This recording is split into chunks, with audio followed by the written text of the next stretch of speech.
बिस्मिल्लाहिर्रहमानिर्रहीम। अस्सलाम वालेकुम डियर स्टूडेंट्स, मैं उम्मीद करता हूँ कि आप लोग अल्लाह ताला के फजलो करम से बिल्कुल ठीक ठाक हैं। तो स्टूडेंट्स, आज हम फाइलम एकाइनोडर्मेटा की नेक्स्ट क्लास ओफियूरोइडिया, जिसके अंदर ब्रिटल स्टार्स वगैरह आते हैं, इस क्लास के बारे में पढ़ेंगे। तो first of all these are the contents. आज हम इसका इंट्रोडक्शन, इसकी एनाटॉमी, फिजियोलॉजी, ये लोकोमोशन कैसे करते हैं, इसका फीडिंग मैकेनिज़्म क्या है, उसके बाद इसमें रिप्रोडक्शन, डेवलपमेंट और रीजनरेशन। तो ये वो कंटेंट्स हैं जिनको आज हम डिस्कस करेंगे। तो एक दफ़ा फिर आपको रिफ़्रेश करवाने के लिए, ताकि आपको याद आ जाए, ये ब्रिटल स्टार्स होते हैं। स्टार्स फिश या सी स्टार से ये डिफरेंट होते हैं क्योंकि इसका सेंट्रल डिस्क वाला पोर्शन ज़्यादा प्रोमिनेंट होता है। इसके बाजू पतले लंबे स्नेक लाइक होते हैं। तो ये हाथ के ऊपर इसकी पिक्चर है, ताकि आपको इसके साइज़ का आइडिया हो जाए कि किस साइज़ का एनिमल है। और ये इसकी डाइवर्सिटी कि इसके अंदर डिफरेंट तरह के साइजेस, डिफरेंट तरह के कलर, शेप्स वगैरह आती हैं। अब ब्रिटल स्टार या सरपेंट स्टार, ये इसकी एबोरल या टॉप साइड की डायग्राम है। इसका सेंट्रल डिस्क वाला पोर्शन है, सेंट्रल प्लेट है, इसके आर्म्स हैं, इसके स्पाइंस हैं और इसकी रेडियल शील्ड्स हैं। तो क्लास ओफियूरोइडिया, तो ग्रीक वर्ड है। ऑफिस का मतलब स्नेक, उरा का मतलब tail, in the form of, मतलब कि in the form of tail of snake. चूँकि इनके बाजू स्नेक एक तरह के होते हैं, इसलिए इसका नाम भी इसीलिए ऐसा रखा गया, जिसका मतलब ही ये है कि स्नेक की टेल की तरह का। ऐसे स्नेक चलता जाता होता है ना, उसकी टेल ऐसे एस पैटर्न के अंदर पीछे पीछे ट्रेल एक रास्ता छोड़ती जाती है, बिल्कुल वैसे। तो इसके मेंबर्स के अंदर बास्केट स्टार्स आते हैं और ब्रिटल स्टार्स आते हैं। इसकी स्पीशीज़ की तादाद 2000 से ज़्यादा, अपनी बुक पे भी अंडरलाइन कर लीजिएगा। और ये इकाइनोडर्म्स का सबसे डाइवर्स ग्रुप है। इसमें ज़्यादा वैरायटी पाई जाती है, फॉर्म्स की, शेप की, साइज़ की।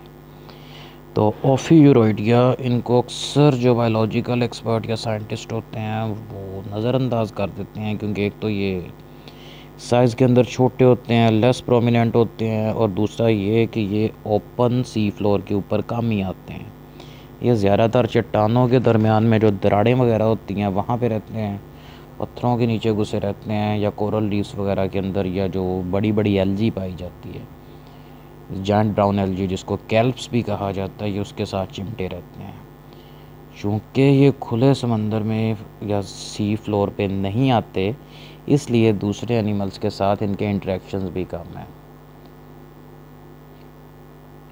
तो इसके जो बाजू होते हैं लंबे पतले होते हैं। एस्ट्रोइडिया यानी कि सी स्टार के बारक्स, ये सेंट्रल डिस्क से ऐसे बड़े शार्पली अलग-अलग बाजू का पता चलता है कि कहाँ से निकल रहा है। तो इसकी सेंट्रल डिस्क है, ये भी पेंटागोनल यानी कि 5 गोल कोनों वाली होती है। इनके बाजू अनब्रांच्ड होते हैं। सेंट्रल डिस्क का साइज़ इसका 1 सेंटीमीटर से लेके 3 सेंटीमीटर तक होता है, अंडरलाइन कर लीजिए। उसके बाद जो बास्केट स्टार्स होते हैं, इनके जो बाजू हैं ये बार बार रिपीट करते हैं, इनमें ब्रांचेज़ होती हैं, फर्दर ब्रांचेज़ होती हैं, उससे आगे ब्रांचेज़ होती हैं। तो बास्केट स्टार की डिटेल्ड पिक्चर्स शुरू वाले लेक्चर के अंदर आपको ऑलरेडी सेंड की थी, अब उसमें से उसको एक दफ़ा फिर देख लीजिएगा। तो इनके अंदर एक और डिफरेंस जो पिछली क्लास से डिफरेंस है, ना तो इनके अंदर डर्मल ब्रेंकियाई पाए जाते हैं, ना इनके ऊपर जो पिंसर लाइक अपेंडेजेस थे स्किन को क्लीन करने के लिए, जिसको पेडिसिलेरियाई कहा जाता था, वो भी नहीं पाए जाते। अब इसके ट्यूब फीड जो होते तो लेकिन ना, बस वो बहुत लेस कॉन्स्पिकुअस, गैर नुमाया किस्म के होते हैं, और सी स्टार के ट्यूब फीड से इंटायरली डिफरेंट होते हैं। मतलब जब आप इसको ऑब्ज़र्व करेंगे, रियल में देखेंगे, तो ये लगेगा ही नहीं कि ये ट्यूब फीड है।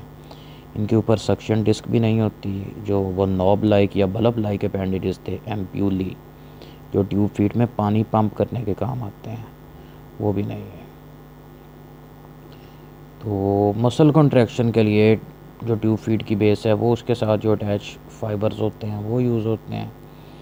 तो एक सी स्टार से इसका डिफरेंस और है कि इसके अंदर जो मेडिपोराइट है ये ओरल सरफेस पे होता है, जबकि सी स्टार्स के अंदर मैट्रिपोराइट एबोरल सरफेस के ऊपर होता है।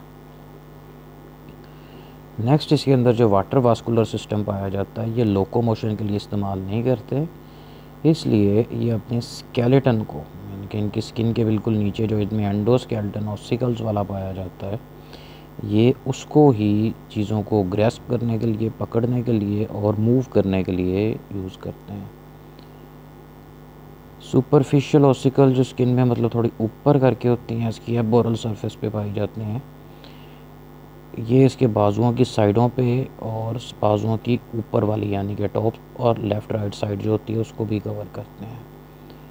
इसके बाद जो उसको कहते हैं एम्बुलेक्रल ग्रूव, उसके अंदर ही दरमियान में इसके सेंट्रल रेडियल नर्व होती है। हेमल स्ट्रैंड होता है, इसमें जो हेमल सिस्टम पाया जाता है उसका हिस्सा होता है रेडियल कैनाल होती है, तो इसको क्लोज्ड कैनाल सिस्टम भी कहा जाता है। तो इसके बाजू के अंदर जो एम्बुलेक्रल ऑसिकल्स पाई जाती हैं वो सेंट्रल सपोर्टिव एक्सिस का काम करती हैं। ऐसे समझें कि जैसे कमरे की छत है और छत के दरमियान में एक गार्डर है जिसने पूरी छत को ऊपर से सपोर्ट किया हुआ है, इसी तरह से। या इसकी ज़्यादा प्रिसाइज एग्जांपल ये समझें कि जिस तरह से आपका बाजू है और इसको मेन सपोर्ट देने के लिए इसके दरमियान में बोन्स हैं, बिल्कुल सेंटर में, बिल्कुल वैसे ही इनके बाजू के दरमियान में ऑसिकल्स होते हैं जो इसको सपोर्ट प्रोवाइड करते हैं। तो एक के बाद एक जो एम्बुलेक्रल ऑसिकल्स एक दूसरे के साथ आर्टिकुलेट करते हैं, और आर्टिकुलेट जैसे छत की टाइलें एक दूसरे के ऊपर ओवरलैप करती हैं वैसे। तो इससे इसके बाजू के जो बड़े वाले मसल्स हैं वो स्नेक लाइक मूवमेंट्स पैदा करते हैं। इसकी वजह से इसका जो नाम है वो ओफियूरोइडिया यानी कि movement like the tail of a snake वो रखा गया।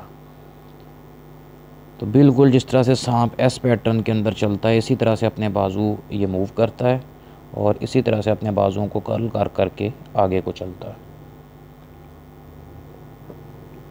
नेक्स्ट इसके अंदर है कि इसके बाजू मतलब ये किसी एलजी की स्टॉक, डंडी वगैरह के अंदर या दराड़ के अंदर या किसी पत्थर वगैरह के साथ फंसा के अपनी बॉडी को आगे को खींचते हैं।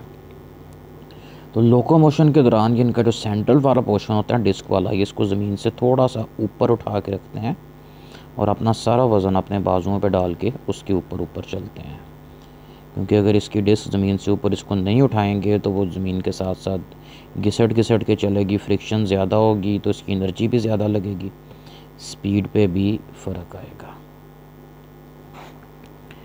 तो ये डायग्राम के अंदर ब्रिटल स्टार की ओरल और एबोरल सरफेसेस हैं और इसके अंदर ट्यूब फीट और उसके ऊपर जो स्पाइंस बने हुए हैं वो नज़र आते हैं। नेक्स्ट इसकी इंटरनल ऑर्गेनाइजेशन है।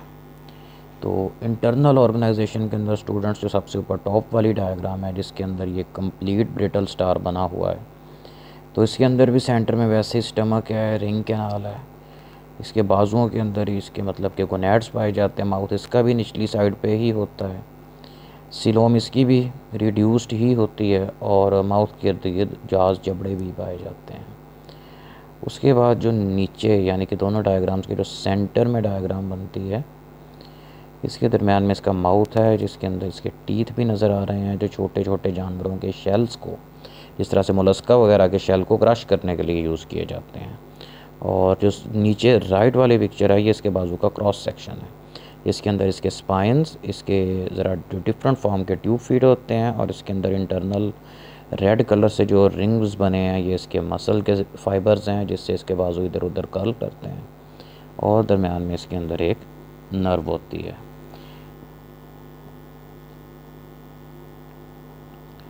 उसके बाद इसके मेंटेनेंस फंक्शंस हैं। सबसे पहले इसके कुछ डाइट के बारे में, तो ओफियूरेडिया यानी कि ब्रिटल स्टार्स जो होते हैं या तो दूसरे जानवरों का शिकार करके उनको खाते हैं या फिर ये स्कैवेंजर यानी कि मुर्दाखोर होते हैं, यानी कि अगर कोई जानवर पानी में मरता है तो वो पानी की बॉटम पे सेटल हो जाता है तो उसको इस तरह के जानवर आके फिर खाना शुरू कर देते हैं। तो ये अपने बाजू और उनकी स्वीपिंग मूवमेंट यानी कि जिस तरह से झाड़ू से कोई चीज़ इकट्ठी करके इधर को लेके आई जाती है अपनी तरफ को, तो इस तरह से अपने बाजुओं से ये छोटे सुस्त एनिमल्स को पकड़ के खा भी लेते हैं, या अगर कोई जानवर मर गया उसके गोश्त वगैरह जो गल सड़ रहा है उसके पीसीस को अपनी तरफ खींचने के लिए अपने बाजू इस्तेमाल करते हैं और उसको अपने मुंह की तरफ ले जाके मुंह में फेंक लेते हैं।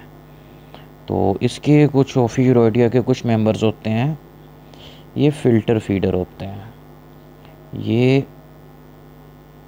अपने जो बाजू होते हैं, इनके बाजू मोस्टली होते हैं बास्केट लाइक, यानी कि आगे से फर्दर ब्रांच्ड होते हैं। ये बास्केट स्टार्स वगैरह की बात हो रही है। ये कर